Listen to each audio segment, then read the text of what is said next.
Good evening. I don't know if this is recording or not. We're going to try. It is late on a Sunday evening, but I wanted to just get some notes down and try to begin this process of our online engagement this semester.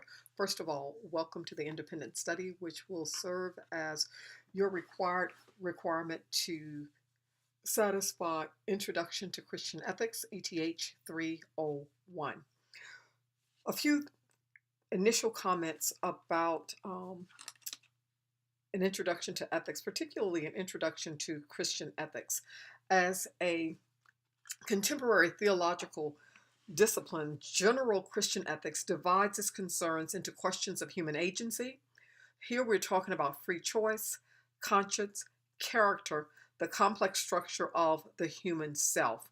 We're also looking at questions related to human relationships, whether those relationships are taking place in the public and or the private spheres, also recognizing that there are intersections between the private and the public, as well as human actions. And these are actions that are measured as good or evil, just or unjust, responsible, truthful, etc. And thinking about the spectrum of poles by which we gauge or determine whether something, how we measure something.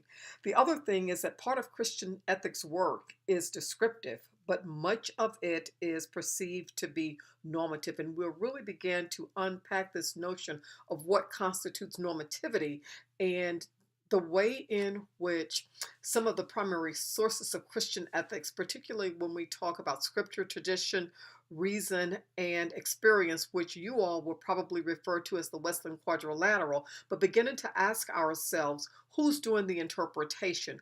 Who's determining, for instance, when we talk about tradition, which teachings of the church actually receive value and are held in esteem?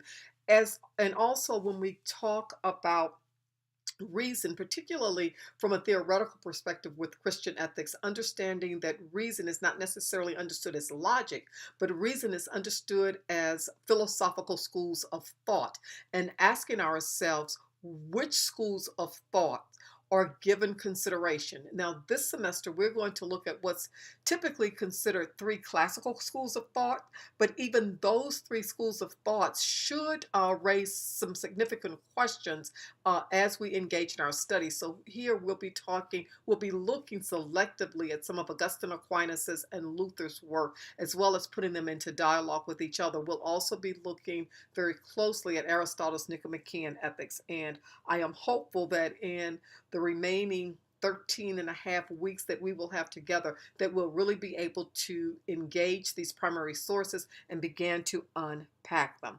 Another comment is that as a contemporary theological discipline, general Christian ethics accommodates a variety of ethical theories, such as natural law, and I have some notes on your second week module that you may want to review. Biblically based theories of neighbor love, human rights theories, and patterns of ethical reasoning such as consequentialist and deontological.